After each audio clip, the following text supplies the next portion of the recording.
Shalom, shalom, shalom.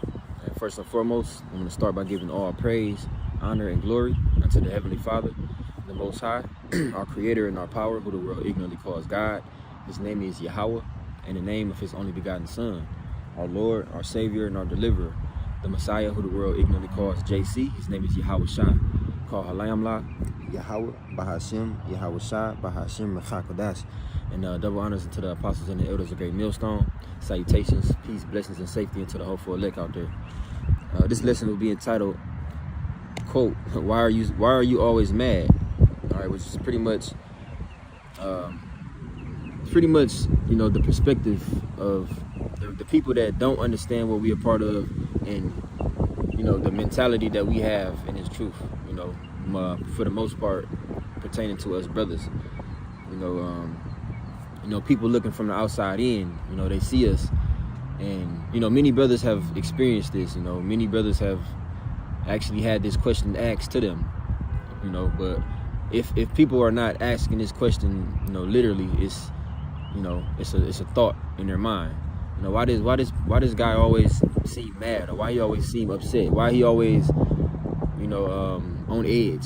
You know, and that's just what it is. You know, us coming into this truth, which, you know, we're gonna get precepts on it, but us coming into this truth, you know, we have a more broad understanding, a deeper understanding of the function of things. And the more we know, the more vexed our spirit is. Okay, I'm gonna start off with this, Ecclesiastes 1:12. This is King Solomon. It says, I, the preacher, was king over Israel in Jerusalem, and I gave my heart to seek and search out by wisdom concerning all things that are done under heaven. This sore travail hath the Most High given to all, this sore travail hath the Most High given to the sons of man to be exercised therewith. Okay, so this is you know, the conditions of the battle, if you will. You know, the conditions, the state that we have to go through, being men upon this earth. You know, this earth that we live on, man. It's a lot of wickedness that goes on in this earth, and it's easy to get caught up in a lot of this wickedness. All right, but as it says, and I gave my heart to seek and search out by wisdom concerning all things that are done under heaven. This sore travail hath the Most High given to the sons of man to be exercised therewith. And the scriptures speak about how, matter of fact, let me grab it.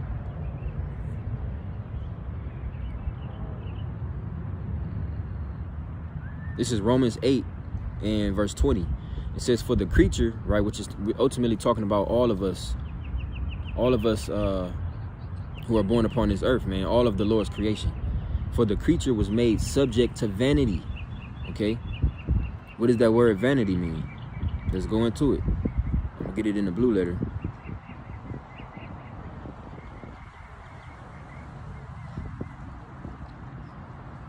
Right, because it says we were all made subject to vanity.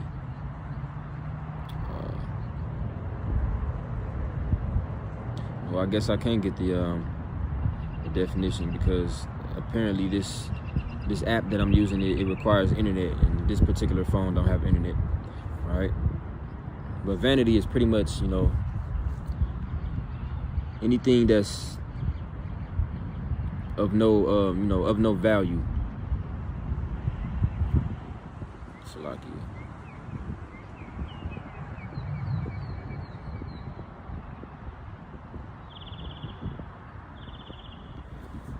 All right. It says, for the creature was made subject to vanity, not willingly, but by reason of him who have subjected the same in hope. So, you know, everything is all due to the Most High's plan. You know, everything that we have to live out, everything that we have to go through, it's all a part of Yahweh Bashim Yahweh Shai's plan. You know, everything was written from the very beginning. Okay, this whole story, man. Every day we wake up, it was already pre-written. It was already ordained for us to go through whatever we go through. You know, from the very little details. Okay. So just wanted to get that point, how us, being the creation, we were made subject to this vanity upon this earth, man. going back to Ecclesiastes 1 and 13, I'm going to read it again. It says, "And I gave my heart to seek and search out by wisdom concerning all things that are done under heaven. This sore travail hath the Most High given to the sons of men to be exercised therewith," right? So it's just something that we, that the Lord put us into. It says, "I have seen," verse 14, "I have seen all the works that are done under the sun," which is talking about upon earth, "and behold, all is vanity and vexation of spirit." Okay, which is pretty much saying everything is useless. Everything is meaningless. And that's not saying that everything. What King Solomon is saying when he's saying everything is vexation of spirit and vanity, is that it's not. Everything that we see. Because it's a lot going on. You got people into all kind of stuff. It's a lot going on in the earth. But as the scriptures say, fear the Most High and keep His commandments. How does it go? Yeah, fear the Most High and keep His commandments, for this is the whole duty of man. Okay? And that's ultimately what our purpose is on this earth, man. Everything else is extracurricular. Okay, the Lord put us on this earth to serve and worship Him, to forward His purpose. Everything else is vanity. Everything else is just, it's just there, So from there, let's go to Proverbs 29 and 2. It says, "When the righteous are in authority, the people rejoice. But when the wicked beareth rule, the people mourn." All right, and let's go into it, man, because as it says in Sirach 10, how the as the king is, or as the ruler is, so are all they that. Matter of fact, so I don't mess it up, let me go there. This is Sirach 10, starting at the top. It says, "A wise judge will instruct his people, and the government of a prudent man is well ordered." Okay, a prudent man means a wise man. Okay, and that wisdom is going to be according to the wisdom of the scriptures. Okay, because the scriptures is our instruction, right? As it says, all scripture is given by inspiration of the Most High, and is profitable for doctrine, for reproof, for correction, and righteousness. So, the scriptures is supposed to be our blueprint of how to live. And as a king, as a ruler, as a judge, that's how you're supposed to give your judgment. That's how you're supposed to, enforce your law according to the law given of the scriptures. All right. It says a wise judge will instruct his people. And when you look at those who are in rulership right now, they're not instructing their people. They the so-called elites, right? The devil, who the Lord gave the earth into their hands to rule for a period of time, they're not instructing their people. They have no care over their people. When you're a king, when you're a ruler, it's not just about being in rulership and being able to tell people what to do. Okay, kings are kings because of, now you have kings that become kings by inheritance. Their fathers was a king, and then once their fathers pass on, it's passed down into them. All right, but at the same time, those princes that become kings, they're taught the way of their father. All right, and you better believe that their father is going to teach them according to how they ran their kingdom. They're not going to encourage them to go run the kingdom according to their own will or how they want to do it. They're going to continue, want that structure to be continued. Okay, but we talking about a righteous kingdom, man. We're not talking about these other wicked kings that rule. We're talking about a righteous king. A righteous king is going to have his kingdom structured after the ways of Yahweh B'Shem Yahushua, which is via the scriptures. Okay, the scriptures tell you how to eat. The scriptures tell you how to deal in certain situations. Certain matters that require a discernment. Like when what was that? I believe it was King Solomon. When they those two women came and they was pretty much arguing over that child, and yeah, it was King Solomon. And there was pretty much one woman tried to kidnap the other woman's child, and when they came forth to King Solomon, his judgment, as he heard the matter, he said, let's cut the baby in half, which he wasn't being literal when he said that. It was a matter of discernment, because it will be revealed who is the true mother, you know, because they were saying, you know, I'm the mother, you know, and they was both claiming to be the mother of that child. But to actually find out who was the real mother of that child, King Solomon gave the judgment to cut the baby in half, and each woman would get half of the baby. And the woman whose mother, the woman who was the actual mother of that child, you know, had compassion over that child and was like, no, you know what? Let's just give the baby to her. And that's how it was found out that woman is the real, because it's her child. She don't want to see her child get cut in half, you know. But yeah, man, the whole point is, you know, a king, a righteous king, is gonna have his kingdom structured according to the instruction of the scriptures, man. And he's gonna teach his people how to be, because again, it's not just about ruling over people and telling people what to do, but it's about having your kingdom flourish, man. Otherwise, you're not gonna be a king for long. But let me go back to the scriptures, verse 2. As the judge of the people is himself, so are his officers. And what manner of man the ruler of the city is, such are all they that dwell therein.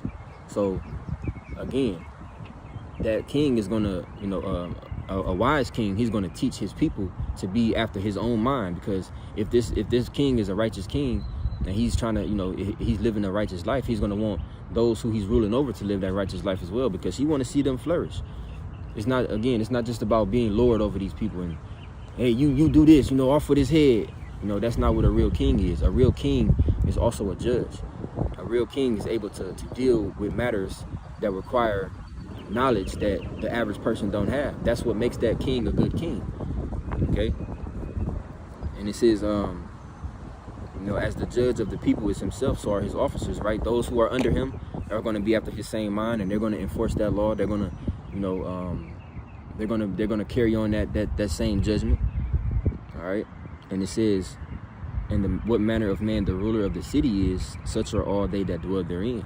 So the people that dwell in that city that king has rulership over are going to have the same mentality, they're going to be a reflection of him. Okay? Because if you have a wicked king, you know, a king that doesn't care about diet, you know, that king is not going to enforce the dietary law as it was given by the scriptures. If a king is a homosexual, that king is not going to care that his people that he's ruling over are given to homosexual activities as well, man. It's going to be a lot of debauchery, a whole lot of immorality, okay, a whole lot of sexual deviancy going on, because that's the mentality of the king, right? So if the king don't care, the people are not going to care. If the king cares, he has the rule, right? He has the say so. So he's going to make sure that even those people that he's ruling over that may not care, he's going to make them care, because he's going to punish them if they don't abide by his enforcement. So when you see the so-called judges of the earth right now, right, which they're not the real judges, because as the scriptures say, they covered the faces of the judges, which is beginning with Yahweh and Yahweh Shai, but also his people, man, beginning with the Israelite men. All right, the Israelite men up under Yahweh Shai are the real judges of the earth, who, you know, hey, eventually, Lord willing, we be of the elect. We're going to be put back in that position of judges and kings of the earth, man, and we're going to enforce that righteous rule in the earth, and these nations are going to follow it. All right, but you know, these let me read this again, verse 2. I lost my train of thought. It says, as the judge of the people is himself, so are his officers. And what manner of man the ruler of the city is, such are all they that dwell therein. So when you see the behavior of the people, when you just look around, you see homelessness, you see a whole lot of pride, you see a whole lot of homosexuality, you see a whole lot of dishonesty. You know, people don't care about getting over on one another. You see a whole lot of lack of sincerity. There's no integrity in the earth. Everything is just completely twisted and upside down right now, because the people that is ruling this earth, that's the way that they are. When you look at the characteristics of the so-called elites, you know, those who actually are making the rules and passing the laws, and, you know, they have the resources in their hands, they have all of the riches and the wealth in their hands. These people are the ones that are, you know, pulling strings. You know, the Lord gave them that power to do so in the earth, right? So even though these people have the power to make sure everybody's fed, there's plenty of food in the world. Why is there, not only is there a lot of homelessness in the earth, why are people starving? Why is there people going without? Why are people lacking? It's because they're niggards, right? Which means they're stingy, they're covetous, they're very stingy. These people, they hoard up those resources for themselves, and they leave the people who they're supposed to be taking care of, they leave them to fend for themselves, man. They give you the bare minimum crumbs, and they really don't even want to give you that. This is the conditions that we're living in, and you wonder why everybody is in such a heavy spirit. You know, everybody, you know, people are pretty much forcing a smile, and that's not saying that there's certain things that we don't experience that do actually make us smile and it brings us joy, but that is very, very short-lived. Okay, because we got to come back to reality, man. Like Elder Yashawamba was saying, you know, we don't know what it feels like to actually wake up and be happy. But the scriptures say that eventually, when all this is, you know, when this kingdom is brought down and the kingdom of heaven is established, we're gonna smile upon our beds. We're gonna be happy to wake up. It's not gonna, you know. And when he said that, I felt that, man. I laughed because I can agree with it and I can relate to it. But in my mind, I'm like, that's fucked up. Because you wake up in the morning, your alarm go off, and even times your alarm don't go off. It's like it's an alarm going off in your mind already because you anticipating that alarm to go off, and you may wake up a little bit early and fuck around, can't fall back to sleep, and you losing sleep because you don't want to be late to work, or you don't want to be late to, you know, disappointment or this schedule. You know, it's just vexation because you always on the schedule. It's always you always worrying about I can't be late. That we're not gonna have to worry about that in the kingdom, and that's the least of the worries that we have. Okay. There's many other different reasons why we're going to be smiling upon our beds. We ain't gonna have to wake up to no alarms. We ain't gonna have to wake up and go outside and it smell like sewer, manure. It ain't gonna smell like fucking you know, sewage, man. You're not gonna get a whiff of a dead animal. It's not gonna be none of that. Again, these are the least of the worries that we have, man. You're not gonna go outside in the kingdom of heaven and look up and see straight lines of sea trails. I'm gonna say that. You're not gonna see that, man. You're not gonna go out. You're not gonna go to your local market in the kingdom of heaven, right? Which we ain't gonna have to do that, but you know, just putting things into perspective. You're not gonna go to your local market and when you ring up your groceries, it's an alphabet person at the register with pink and purple hair and a bunch of fucking beads on and wristbands talking about my name's Sheila. But this is a grown-ass man with a full beard. It's not going to be none of that. Okay, everything is going to be turned right side up. But the whole point is, when you look at the way that these so-called rulers of the earth, the mentality that they're in, their spirit that they carry, the scriptures say that, matter of fact, let me grab it real quick and I'll come back.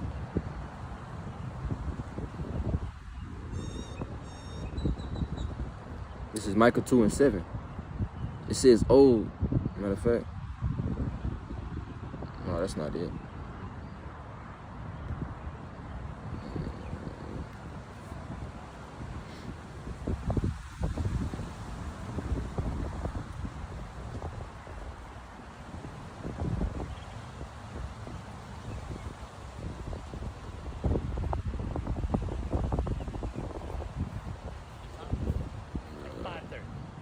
You said what? 7:48. So this is Habakkuk 2 and verse 4. It says, behold, his soul which is lifted up is not upright in him, but the just shall live by his faith. Okay, and that's talking about the so-called white man, right? The Edomites, okay, as they're biblically identified. Okay, it says his soul is not upright in him, meaning he doesn't have righteousness within him. The Most High programmed him to be wicked, right? The Most High have created all things for himself, yea, even the wicked for the day of evil. That's talking about the Edomites, okay? The sons of the wicked. That's who the Most High created them to be, and they can never be righteous. So their soul is not lifted. their soul, which is lifted up, right, which is through their pride, is not upright in them. Okay, so knowing that, them being in rulership and having this power, it's showing. It's a reflection of their mentality, man. Because again, this is how they are. All right, let me see. Yeah, this is how they are. So let's go back to Sirach 10 and finish it out. And this is verse 3.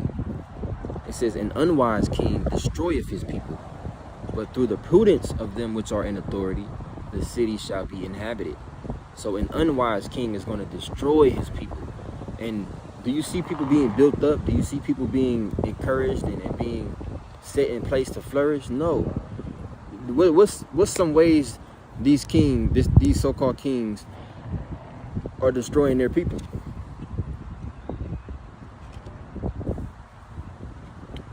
I already mentioned, the false clouds. Yeah, you have weather modification, which was never meant to be. It was never meant to be. That type of stuff right there was never meant to happen. Okay, the weather was always supposed to be natural and to occur however it occurs. You're not supposed to be able to manipulate the weather because you feel like it's too sunny, so you want to make it to where it's a cloudy day, or you feel like it's too cloudy, so you're gonna send something in the air to clear out all the clouds. Everything happens for a reason. Okay, when it's cloudy, it's cloudy for a reason, man. When it rains, it's raining for a reason. They have the ability to make it rain, and they have the ability to stop it from raining. Okay, and some other ways, when it comes to the condition of the water is at an all-time low.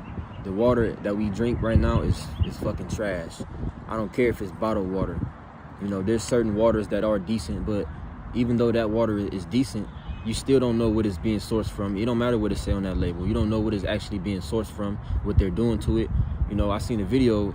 This Edomite was at this filtration plant, a water plant where they filter water, and because his wicked ass didn't feel like walking to the bathroom, he decided, oh well, since I'm in a filtering a filter plant, he was up on this little banner, this little walkway above where the water was being filtered, and he felt the need to take a piss in the water supply because it's gonna be filtered out anyway. That's the type of people we have in rulership, man. Which in the kingdom of heaven, we're not even gonna have a need for no fucking water filter plant, because the water is gonna be pure. It's not gonna be polluted for it to have to be purified.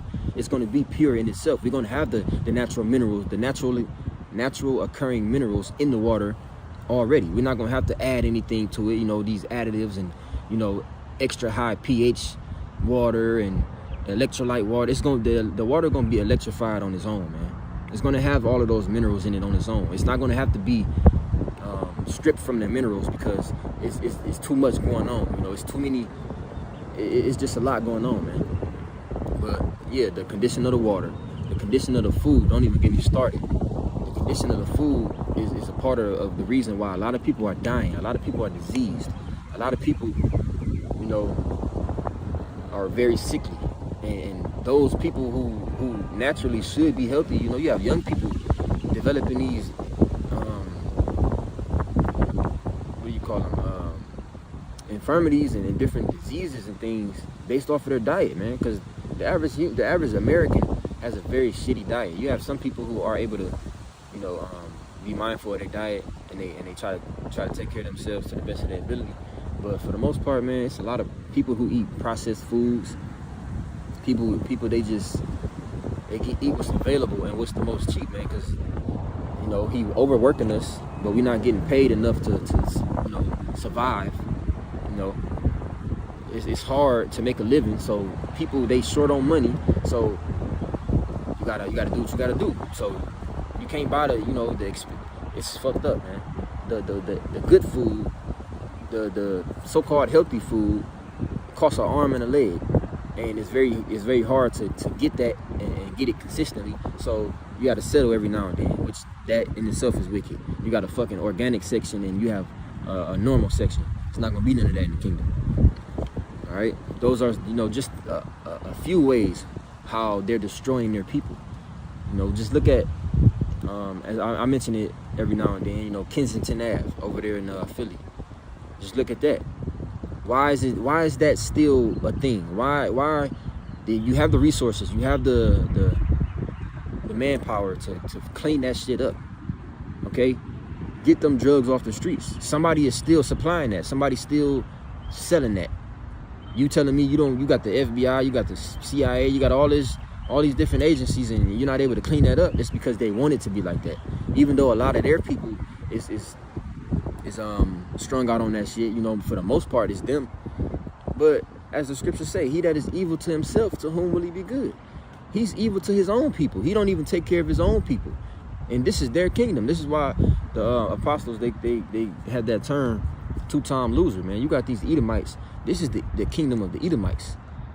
The kingdom of the Israelites is to come, right? Esau is the end of the world, and Jacob is the beginning of it that followeth. That's the kingdom that we're waiting on, the kingdom of heaven, which is going to be ran beginning with Yahweh Shai, and then, you know, on the respective order on down, man. That's the kingdom that we're waiting on. But right now, we in the kingdom of Esau. This is a wicked kingdom. This kingdom it depletes you in every way, every day, man. Mentally, spiritually, it's a fight, especially as an Israelite, okay? But damn, these Edomites going through it too, man. But again, it says, an unwise king destroyeth his people, but through the prudence of them which are in authority, the city shall be inhabited. So let me go segue real quick to this precept.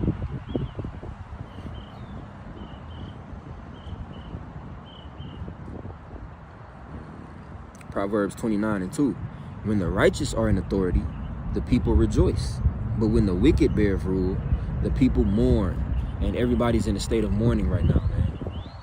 Okay? Everybody's in this. Dude that just walked past me that asked me for the time. He was a derelict, man. If I'm saying that right.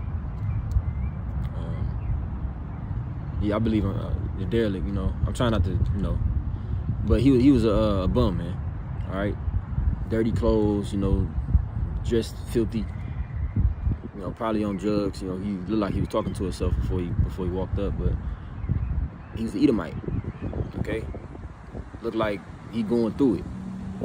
He's in a state of mourning right now, okay? And there's many more people like that, especially out here in Vegas. It's a plague. And if people are not mourning physically, they're mourning mentally. You have a lot of people committing suicide. You know, the rate of murder-suicides is increasing in America. Around the world, but particularly America, man. This is the place that at one point was, it gave you this sense of comfort. It gave you this illusion of peace and freedom. But this place will wring your ass dry. America will wring you dry. And I'm not just talking about financially. I'm talking about your spirit. This place will break you if you're not built. You know, if you're not built strong, man. Okay. But this is a telltale sign that the righteous are not in authority right now, because you look at the state of the people. They're strung out on drugs. They're overweight. They're immoral in their deeds. You know, they're confused, and they're just plain wicked, man. These people are wicked. So it can't possibly be that we in the kingdom of heaven already. The second covenant is in effect. The second covenant is not in effect yet, man. The second we at the beginning stages of the second covenant, but it has not been fulfilled. All right, the second covenant will not be fulfilled until Yahweh Shah returns and he places us Israelites in that new flesh. That is the fulfilling of the new covenant, man. When we placed in that new flesh, in which we're going to be perfect. And by us being perfect, I mean we're not going to be able to sin no more, because that flesh is going to have the laws, the statutes, and commandments written in the inward parts. So it's not going to be no more sin, and without sin, there's going to be no more death. Okay, that's where that immortality comes into place. Okay, but the people are in a state of mourning right now. And when you go back to Romans 8, it's actually it was above the precept that I read, verse 20. I believe it's verse 19. It says, the earnest expectation of the... Matter of fact, let me get it. Let me get it. Romans 8 and verse 19. For the earnest expectation of the creature waiteth for the manifestation of the sons of the Most High. Okay, which is the Israelites. And again, that rulership, that manifestation that the creation is waiting for, is talking about the Israelites, man. But beginning with the 144,000, who's going to be those rulers and judges of the earth, man? Because at the end of the day, it's not just talking about people, man. We talking about the trees. We talking about the animals. We talking about the water. Okay, because those things have spirits as well, man. Those things are alive. Water is alive. These trees and these different plant life, it's alive. Okay, so these things are in the morning as well, man. I remember years ago, which you see it sometimes now, but not as much, at least me. I remember, I've said this before, I remember growing up and, looking at the trees. I always loved nature, especially where I'm from in Ohio. It's a lot of trees. It's a lot of trees. And, I would go to the park and just sit, watch the trees, look up at the sky. But I would watch the trees, and it always would look like the trees is dancing. They would be swaying back and forth. It's like they, almost like they praising the Most High. But you don't really see that no more. The trees are in mourning. The animals, they look sad. They look depressed. How a bird look depressed? We ain't gonna see no damn pigeons eating sunflower seeds off the ground, or no, let me not say sunflower seeds, because they supposed to be eating seeds, but hot Cheetos. You're not gonna see birds eating hot Cheetos. You're not gonna see, squirrels eating pepperoni pizza. You're not gonna see stuff like that, man. Okay, you're gonna see everything flourish how it was supposed to. So this is why the creation is earnestly waiting, right? Meaning, I want to say desperately, but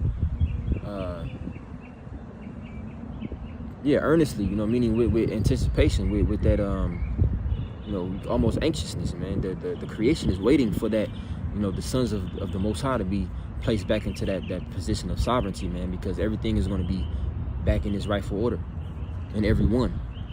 So let me go back to Proverbs 29 and 2. Again, it says, when the righteous are in authority, the people rejoice, but when the wicked beareth rule, the people mourn. So by a process of elimination, who's in rulership right now? The wicked. So let's go back to Sirach 10 and finish it off.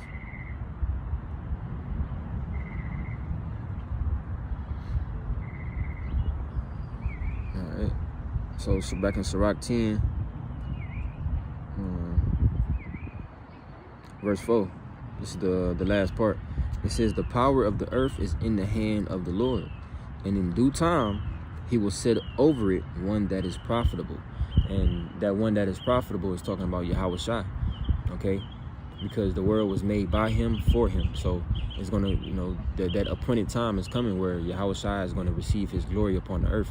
He already received his glory in the heavens. He has yet to receive his glory on the earth. But again, it's an appointed time. So certain things have to play out before that happens. Prophecy has to be fulfilled before Yahweh Shai gets gets sent, gets that go ahead to come back and reap. Okay, but this devil has to reach his pinnacle of wickedness, and the Lord is bound by his word. The Most High is bound by his word, so everything has to play out how it was said and written to play out, and then that day is gonna come. Okay, and yeah, man, this is and people are mourning and vexed. You got a lot of people that's angry too, but they're angry and they're vexed, and a lot of people don't know what's going on. They don't have the 100% understanding of what's going on. You have people that they have their speculations, and you got people that speak on the so-called Illuminati, which the Illuminati just means the enlightened ones.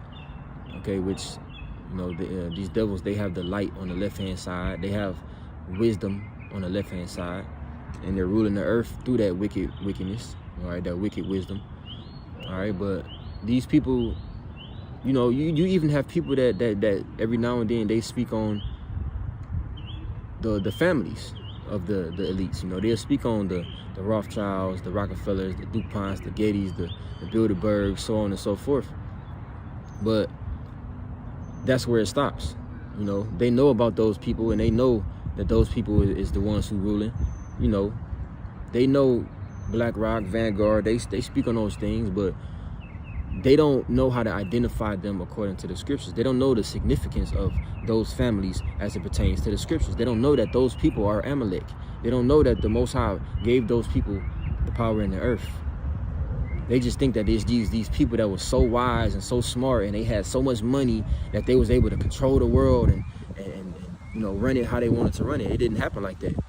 Okay, these people didn't get in power on their own. It just said how the Most High, in Sirach 10, it says the power of the earth is in the hand of the Lord, right?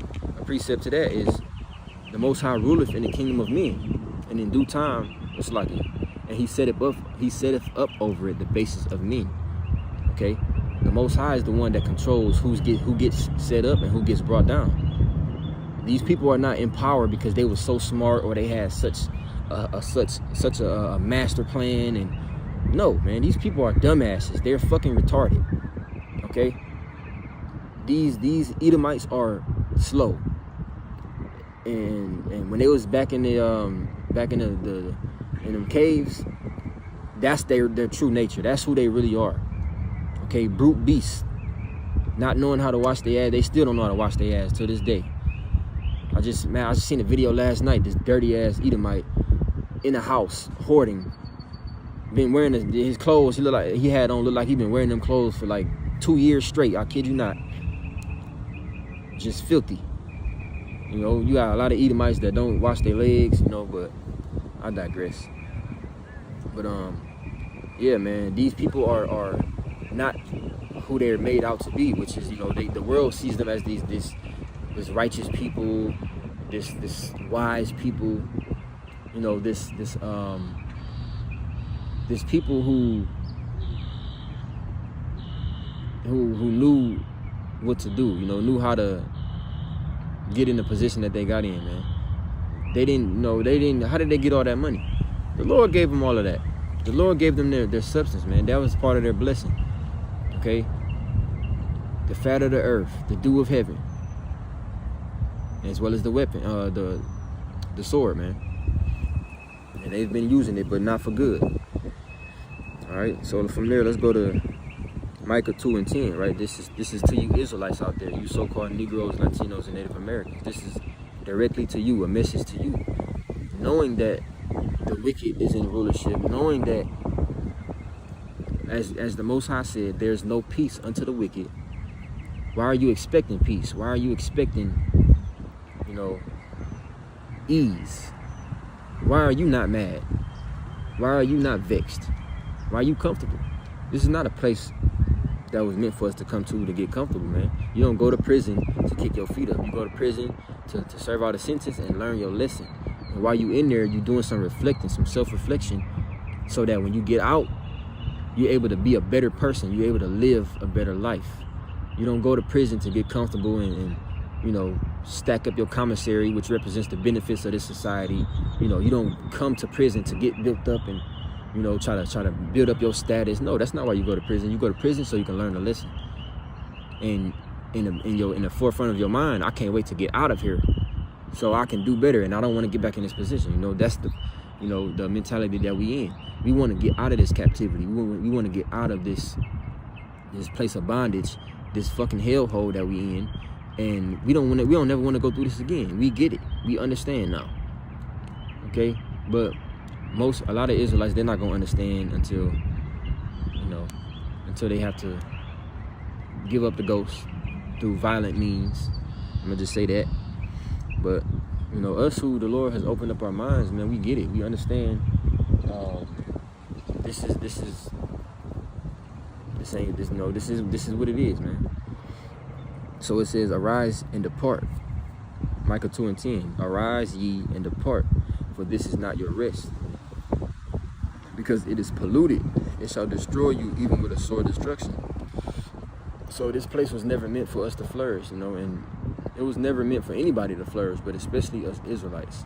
Okay, this place was set up for our downfall. It was set up for, it was set up to overcome us. Okay, and it said it is polluted, and that's in every way. It's literally polluted. There's trash everywhere. There's the air, the quality of the air is bad. Okay, triple thumbs down. It says, it shall destroy you, even with a sword destruction, man. You know, and if you're not locked in, if you're not paying attention, if you're not taking heed to the words of the Heavenly Father, man, this place will destroy you. It will overcome you. It will consume you, because it's easy. Corruption is around every corner, everywhere. It's drugs everywhere. It's, you know, immorality everywhere. It's terrible, man. So again, going back to that analogy I used about being in prison, man, it said this is not your rest. Okay, this is not a place for us to come to get comfortable or to try to take part in you know, the riches and the wealth and the status that the enemy has and that they care about. Those are things that we was never, as a nation, we're supposed to care about, man. You know, the things that we supposed to care about are spiritual things that pertain to our character, man. That integrity, you know, humility, consideration, you know, having that love, that brotherly love to one another.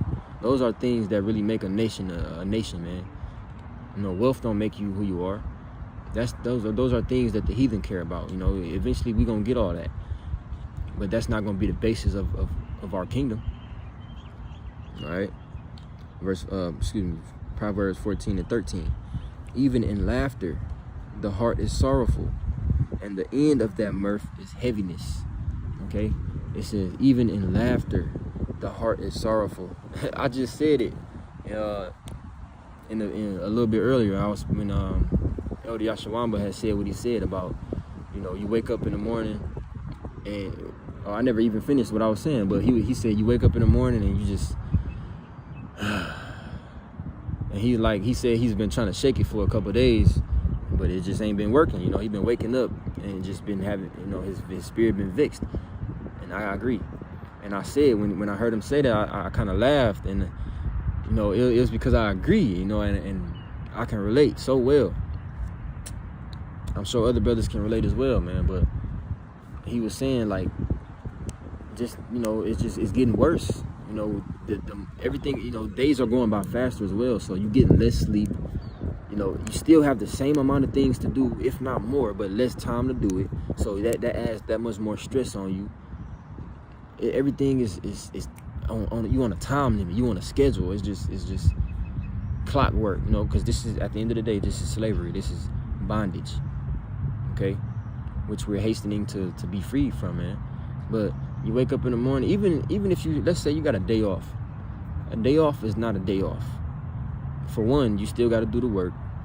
For two, you're still thinking about the next day. You don't even get to fully enjoy the day that you're in, man, your so-called rest day, because it's a lot going on in your head. You worrying about other responsibilities. You worrying about bills. You know, you just worried about other things. You don't get to actually enjoy your day off. Today is my so-called day off, and it damn sure don't feel like no day off. You know, but I understand it. I get it. It's vexing, but it is what it is, man. We understand what we're a part of. We understand we got to be patient, man. While we're hastening, while we're waiting on Yahweh B'Shem Yahushua to free us, we gotta be patient, man. All right. Well, like I said, it said even in laughter, the heart is sorrowful, meaning the mind. Like I said, when I laughed, I said in the back of my mind, I was just like, damn, it's fucked up. That's kind of why I laugh, because I'm like, damn, that's true. That's fucked up. You wake up in the morning and it's just like, it's a fight, man. It's a fight, man. It's like you gotta go to work. You know, it be days where I just be like, man, my flesh just want to be like, man, fuck this shit, man.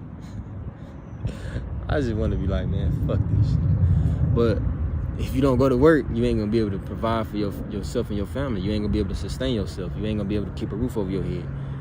You ain't gonna be able to even take care of other brothers that may need it, for the times when you're able to do that.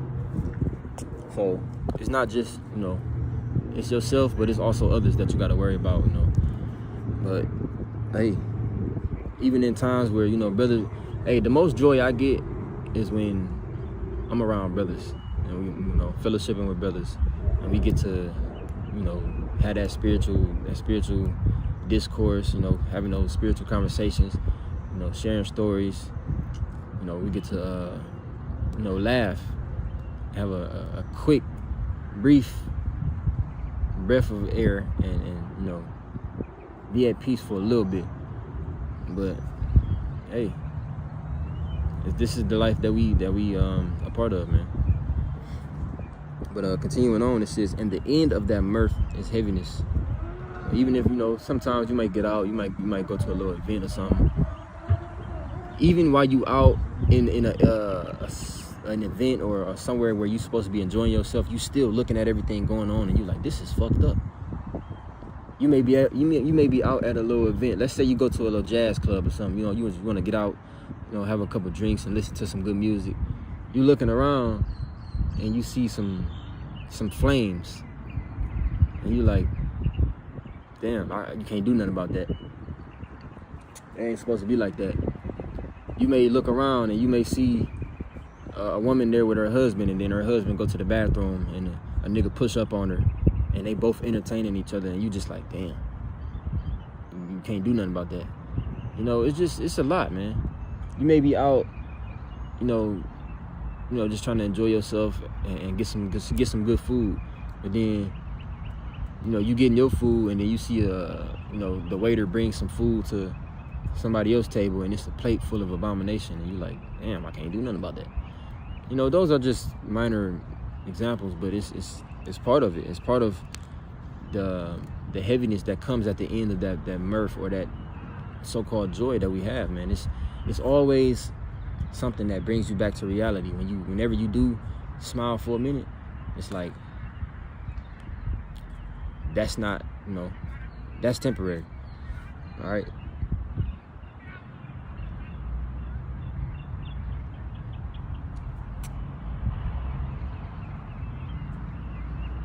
Sirach 21:20.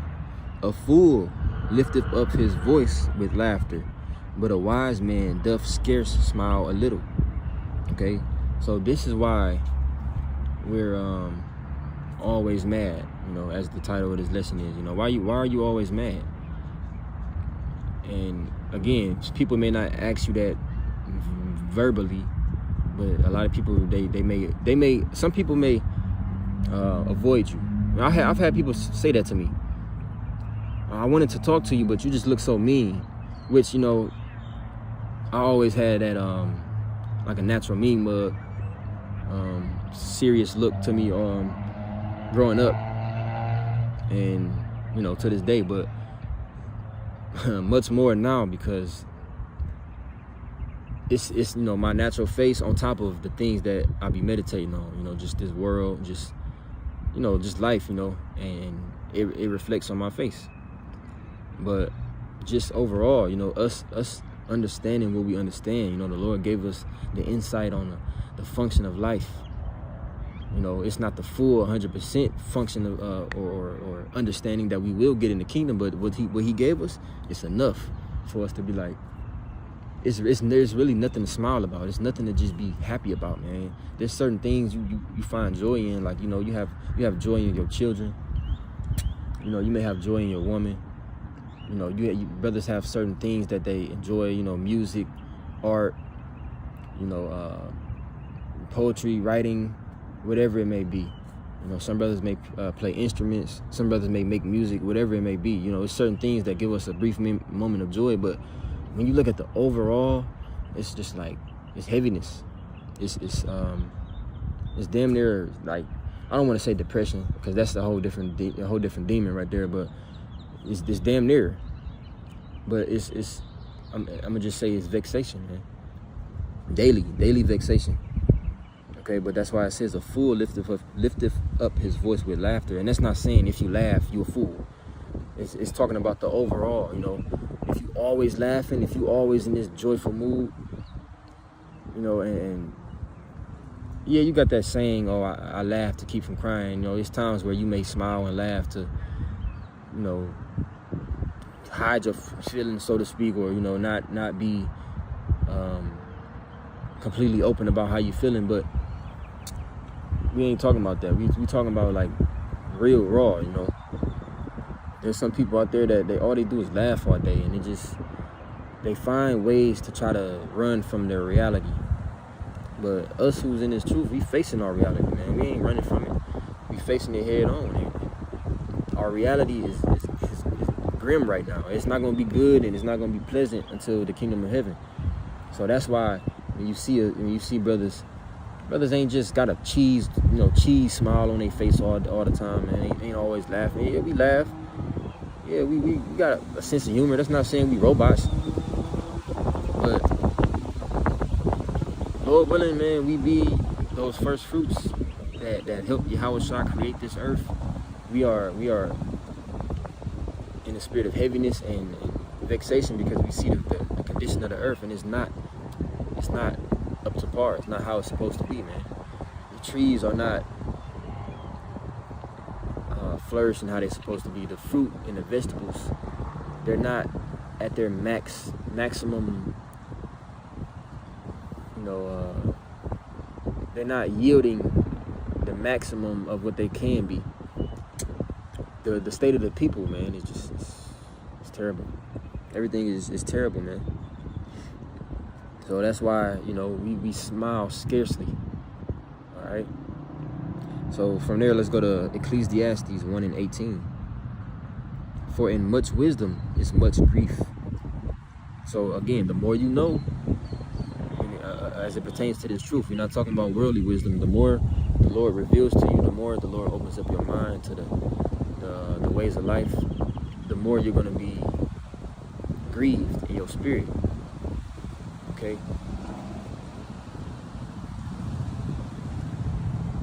The more you're going to be grieved in your spirit, man, because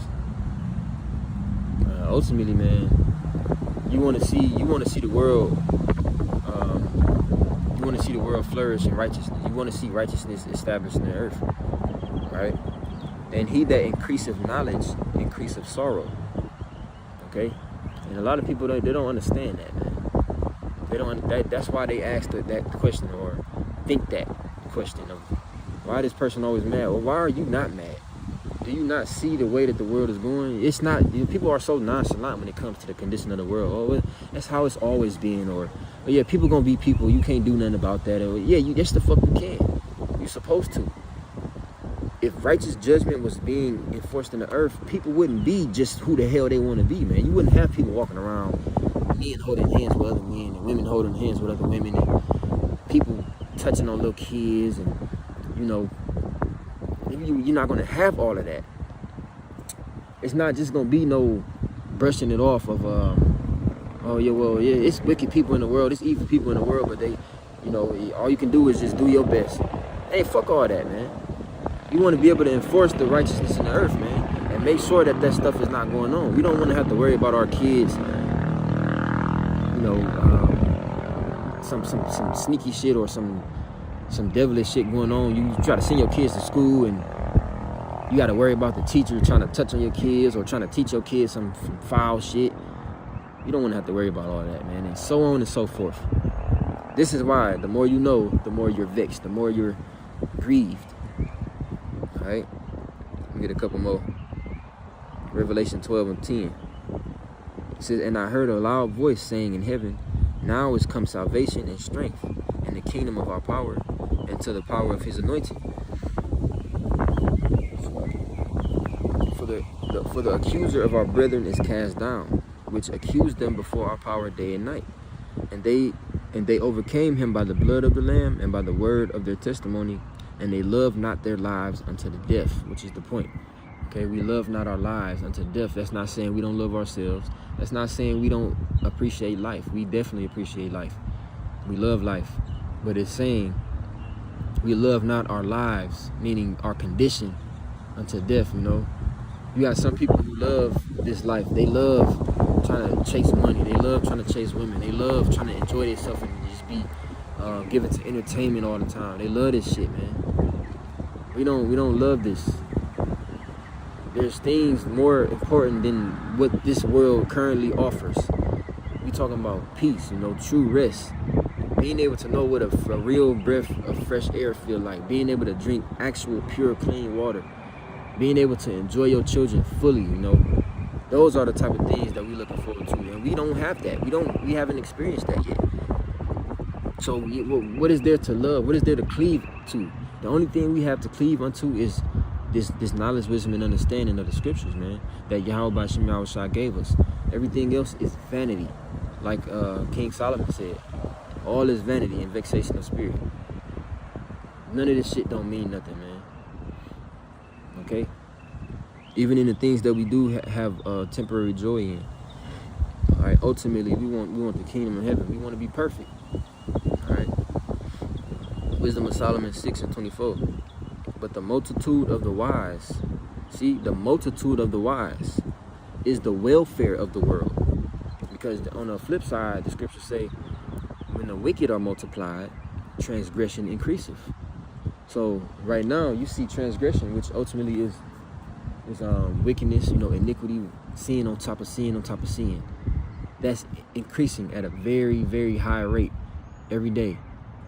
So for them people that say, oh, wickedness and evil and, you know, all that type of stuff has always been around. Yeah, but it's never been to this level, to this extent. Okay? So on the other side, it says, but the multitude of the wise is the welfare of the world. Going back to what it said in Sirach 10, right? That through the prudence of them which are in authority, the city shall be inhabited. So that's why the creation is earnestly waiting for that manifestation. Okay? That is why the creation, excuse me.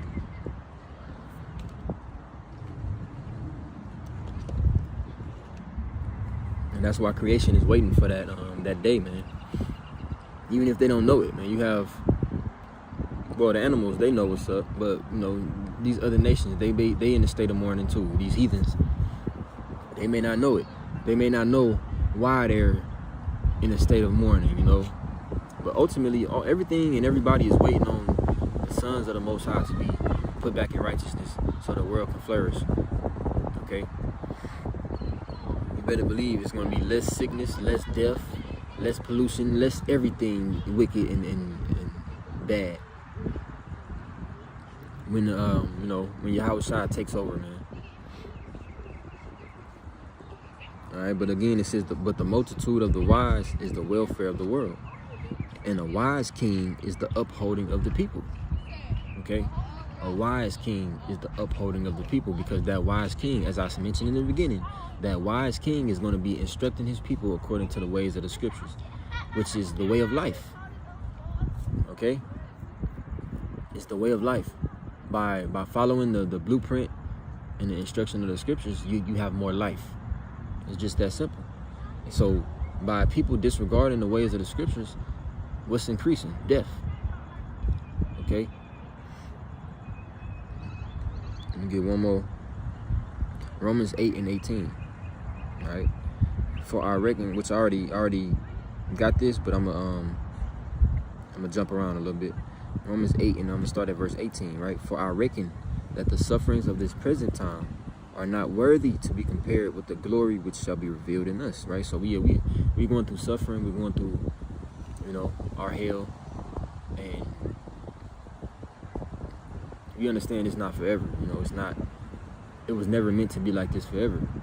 It's a lesson that the Lord is teaching us, because he told us, hey, he gave us that ultimatum. If we abide by his laws, statutes, and commandments, we would flourish, we would prosper, we would be established, we wouldn't be moved. Okay, we would receive all of those benefits. But if we rebelled and we went against, and we didn't do according to what was written, we will be overtaken, we will be put in subjection, we will be brought low. And that's exactly what happened, man. All right, so I'm gonna jump down to verse 21. It says, because the creature itself also shall be delivered from the bondage. Let me see. Yeah, because the creature itself also shall be delivered from the bondage of corruption into the glorious liberty of the children of the Most High, right? That's why they waiting on the manifestation of the children of the Most High, the sons of the Most High. Because through that instruction, right, like I said, the multitude of the wise is the welfare of the world. So when the wise, okay, which is the righteous, are multiplied, that righteousness in the earth is going to multiply. And when that righteousness multiplies, that prosperity, that life, everything good is going to multiply as well. The same way with wickedness and sin comes death, with righteousness and obedience comes life. Okay? And you know, through that obedience, you're free from that bondage of corruption. Verse 22, for we know that the whole creation groaneth and travaileth in pain together until now. All right? And not only they, but ourselves also, which have the first fruits of the Spirit, even we ourselves groan within ourselves, waiting for the adoption, to wit, the redemption of our body, man. And that's ultimately saying, you know, Lord willing, we be of those, that number of the first fruits that helped create this earth, you know, that set up everything. We also are vexed, and we also are mourning and groaning and waiting on that manifestation of us being freed from this corruptible flesh and being put in that perfect, upgraded, you know, new flesh that the Lord is going to put us in. All right? And it says, yeah, man, you know, not only they, but ourselves also, which have the first fruits of the Spirit. Yeah, man, and that's why we vexed every day, man, because we just look at the condition of this world, and not only is it bad and not how it's supposed to be, it's getting worse every day. And we ask the question, man, how much longer? How much longer is this man gonna be able to get away with pedophilia? How much longer is he gonna get away with, you know, just murdering people in the earth, stealing everything, you know, taking the identity of his chosen people, you know, covering up, most importantly, covering up the face and identity of the Most High and his Son. How much more are they going to get away with polluting and destroying the earth? Or how much longer, actually? But it's an appointed time, man. And it's written, which is what gives us comfort. We understand that those who destroy the earth are going to be destroyed. Those that have put us in captivity are going to be put in captivity by us. Okay? Everything that they've done, they're going to receive back double. And Lord willing, we're going to be able to be the ones who serve them that cup. Okay? But, yeah, man, we not going to be vexed or angry or mad forever, man. But for now, shit, this is what it is, because the earth is in a very low condition right now. All right, but that's all I got on that, man. I do pray this lesson was edifying. And with that, hey, I'm going to give all praise, honor, glory unto Yahweh, Bahashim, Yahweh Shai, Bahashim, Rechakodash, and double honors to the apostles and elder bishops of Great Millstone. Salutations, peace, blessings, and safety unto the hopeful elect out there. Hey, DTA Ababa Ball. Call me out, Shalom. Until next time, Shalom.